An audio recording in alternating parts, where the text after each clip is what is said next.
Howdy y'all, welcome back. The Terracotta Army of the first unified Emperor of China was discovered rather recently when looking at the historical timeline, and it still leaves many historians baffled to its exact purpose. It was found in 1974 by local farmers in Xi'an, China, a rather mountainous region which contains two of the ancient capitals of China. The local farmers had been digging some distance from the massive mound that was considered to be the burial mound and tomb of the first emperor of China. About 1 mile away from the pinnacle of this mound, known as Mount Li, local farmers digging a new well struck terracotta. For centuries, tales have been told of the immense underground aquifers and waterways, literal underground rivers, which flowed beneath and around the emperor's burial mound. Alongside these rumors were even more extravagant claims that the emperor had been buried with his entire army, soldiers, cavalry, horses, even beasts of prey. Fragments of broken terracotta had been found throughout the valley for years, but no exploration or excavation was ever conducted. That is, until 1974. Within months of the farmers discovering the terracotta at this site, it was being excavated. This video is going to showcase the impressive idols, statues, and sculptures created in the last 2,000 years or more of history from all around the world. These sculptures will be in no particular order, but I've tried to include ancient statues from all walks of life. The most intricate pieces that I've come across in the last few years of my research will be included in this video. I also wanted to discuss something different today, something a bit more mainstream if you want to call it that, but essentially we're going to go over the plot of one of the most notorious science fiction novels in history, hoping to make some ties between the beings that we see in these sculptures and statues of the old world and comparing them to this rather inspired yet fictitious story of creation as told by one of the fathers of modern day science fiction. Diving back to the Terracotta Army for just a moment, to give you an indication of what unfound treasures may still be buried below our feet, we're told the necropolis of the Terracotta Army was discovered recently using ground-penetrating radar to stretch over 38 square miles. That's correct, we have over 38 square miles of earthworks and underground passages and corridors that were created by and for the first emperor of China, according to the currently accepted history. Of what has been excavated so far, we have over 8,000 lifelike and life-size soldiers, 130 full-size chariots with 520 horses, as well as 150 armored cavalry horses, and there are also one-off terracotta figures of such things as acrobats, strongmen, musicians, and other non-military men of honor. As we look through the statues and the idols, the relics and the things worshipped and admired in the ancient and not so ancient past, I'd like to now discuss the major plot points of the 1953 science fiction novel Childhood's End by Arthur C. Clarke. Of course, spoiler alert, as they call it, if you plan to read this novel in the future. However, I will not be covering every detail of this book, but rather the major points that pertain to our overall discussion of the old world. This novel is by all means extraordinary and pushes many mental boundaries of the everyday thinking man. From its conception, this novel sparked interest worldwide, and multiple times different directors attempted to make this into a full-length feature film. Stanley Kubrick was to work on Childhood's End, the film, directly after Doctor Strangelove. However, as Childhood's End is so complex, it was reimagined and refocused into 2001: A Space Odyssey, another work by Arthur C. Clarke. Childhood's End was written in 1953.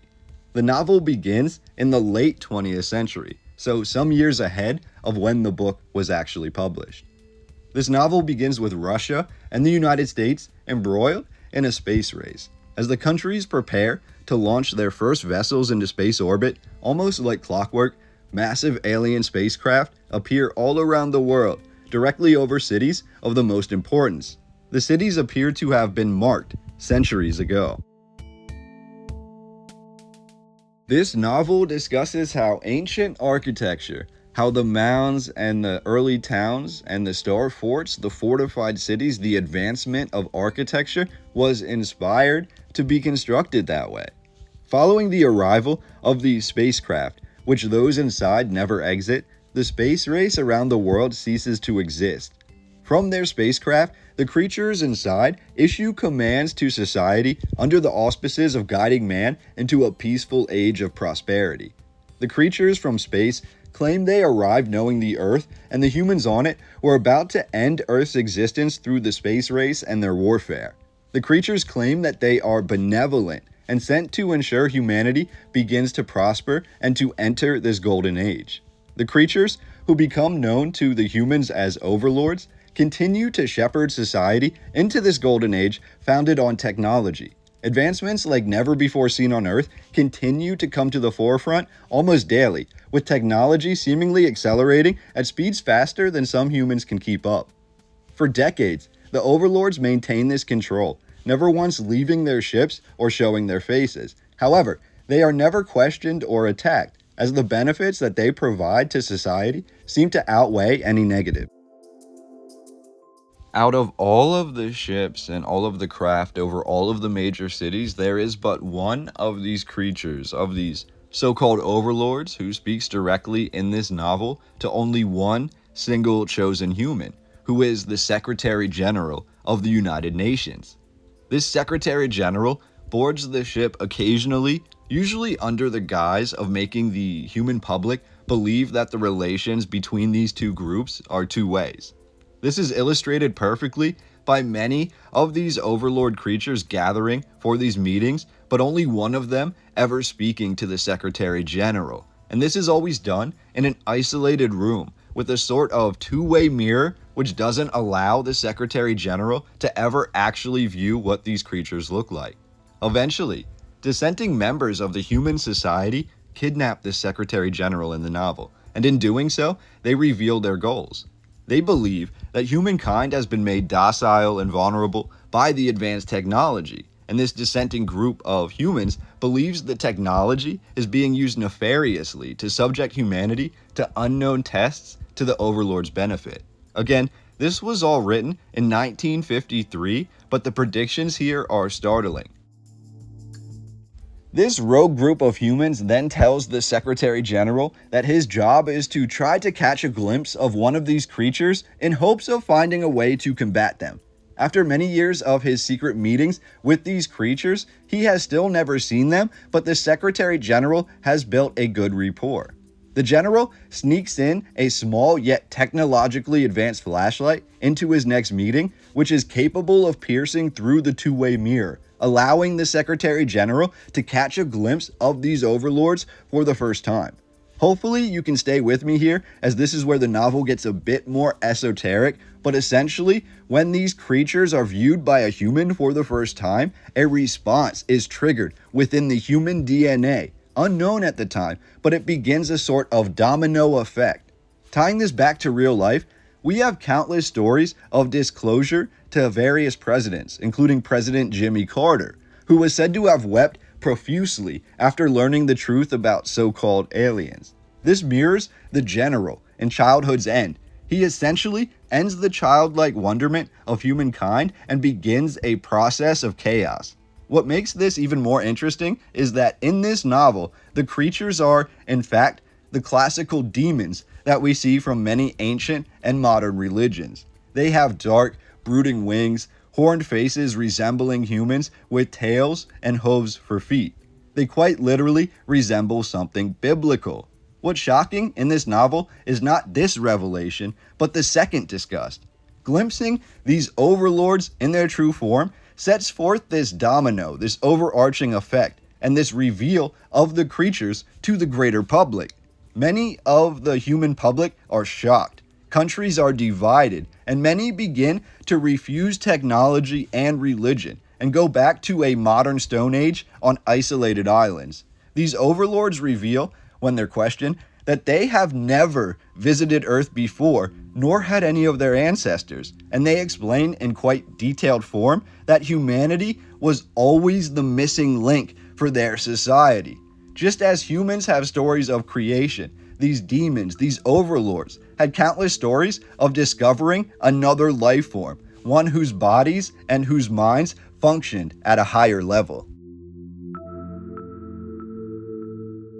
These overlords believe that humans are this life form. The creatures reveal it was almost a form of destiny, although they never use the word destiny. That from the earliest days of humankind, humans were always imbued with a precognition of their eventual role in the universe. It was not that ancient aliens had visited the Earth and helped to build these structures, the forts, the fortified and mounded cities that became major cities, which the overlords used as their markers for landing, but it was rather that humans were always destined to do so. It was predetermined in human DNA to advance in this way, and with the advancement came a subconscious knowledge of what was to come.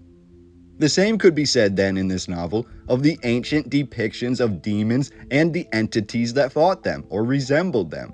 We have the overlords, and we have this discussion of human precognition, something built in our DNA which allows us, at least the most talented of us, to view or to imagine what was to come. All of art and all of life then, all of society, had been influenced for millennia, not by an outside force, but rather by the own DNA built into each of us, which was imbued with a sort of mystical energy to advance this way through the universe. The overlords then reveal, once society is deemed ready, their full purpose will come to the limelight.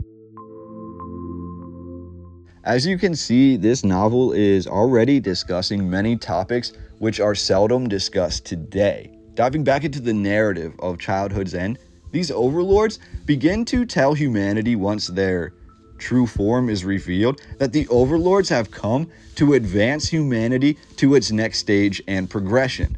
The overlords then begin conducting scientific research into human psychic abilities, eventually leading to certain families and even newborn human children being tested for certain DNA that's deemed to be highly psychic capable. The novel then goes very archaic. However, within decades of their true form being revealed, these overlords begin to intermingle in society and walk on the earth. Eventually, one of these overlords is invited to a party at a government anthropologist's house. While in the overlord's presence at this party, a government astrophysicist using a Ouija board, which is also claimed to use human psychic ability, asked the board the location of the overlord's home planet. For the first time in the entire novel, this visibly makes one of the overlords uncomfortable, but the board only spits out a group of numbers. Later, one of these party attendants recognizes that these numbers are coordinates to a star system and identifies what they believe to be the overlord's home galaxy. This party attendant, known as Jan, gains access to an overlord ship which is bound to return back to this home planet. It is said in the novel the overlord's home planet is over 40 light years away. However, due to time dilation of special relativity at near light speeds, the vessel only takes roughly a handful of Earth weeks to make this journey. Jan is cryogenically put into hibernation. While all of this is occurring in the novel, one of the other families who attended the party and who saw the Ouija board begins to suddenly feel that society has lost all of its culture and decides to move to an isolated island that's dedicated solely to the arts. This is a group of two partygoers who are a couple, and on this island they have a son. While this son is only interested in the teaching of the arts bestowed to him on the island, this son also becomes the apple of the overlord's eye and a key figure in this novel going forward. The child born on the island is the first of many to have these really intense, extreme gifts and DNA that's deemed to no longer be completely human. As the decades had passed in this novel, the intervals for advancement between new technology have become less and less, to the point that new technology is arriving almost daily and the younger generation is dominating the old. These children with altered DNA are then moved to a secluded island where they are to hone their gifts. Eventually, in the conclusion of this novel, spoiler alert, it is revealed that these children on the island with the altered DNA are in fact the last generation of man. The Overlord's big plot twist is that they, in fact, reached the apex of what a society and what a species could be. They hit a DNA cul-de-sac, as they call it, a dead end. Having discovered all of the secrets of the world, being at the end, the concept of God or a higher power is in fact something the overlords call the overmind, the cosmic record, the amalgamated history of everything that ever was and ever will be. The overlords then have discovered the root, the essence of the overmind, but they lack the intellectual ability to link with it, to transcend space and time and become one with the universe. Thus, it is revealed in the conclusion that these overlords' true goals were to find other noteworthy civilizations and help them advance to the point of harnessing all of the knowledge of the universe in hopes of ascending time and space and becoming one with the great overmind. The children on the island, now no longer human, begin to link their minds together, eventually tapping into the overmind. Jan, the stowaway on the Overlord ship returning home, wakes up to a royal welcome on the Overlord's home planet.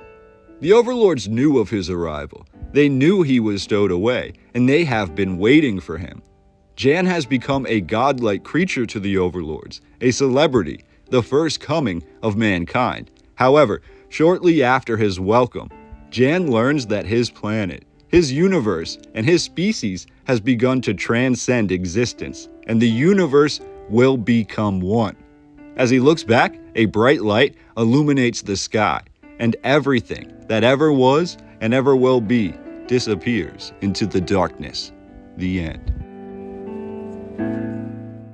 Now, if that was not one of the most wild narratives I've ever shared with you, I don't know what is. Of course, this is science fiction. There is no merit to this argument besides the merit that we can put on it from our own research. However, all of the statues we look at today and will continue to look at, all of the relics, the idols of these creatures and the beings that we can't exactly relate to, yet they feel some sort of human form to us. These are inspired by our muses, said to be our own human desires, transcending reality, transcending the universe. This is cosmic level, and it's so interesting to me. I felt it was essential to discuss with you as we look through these great statues and other idols of the old world. Again, this is a piece of the puzzle, and we are a piece of the puzzle. Or are we the puzzle itself?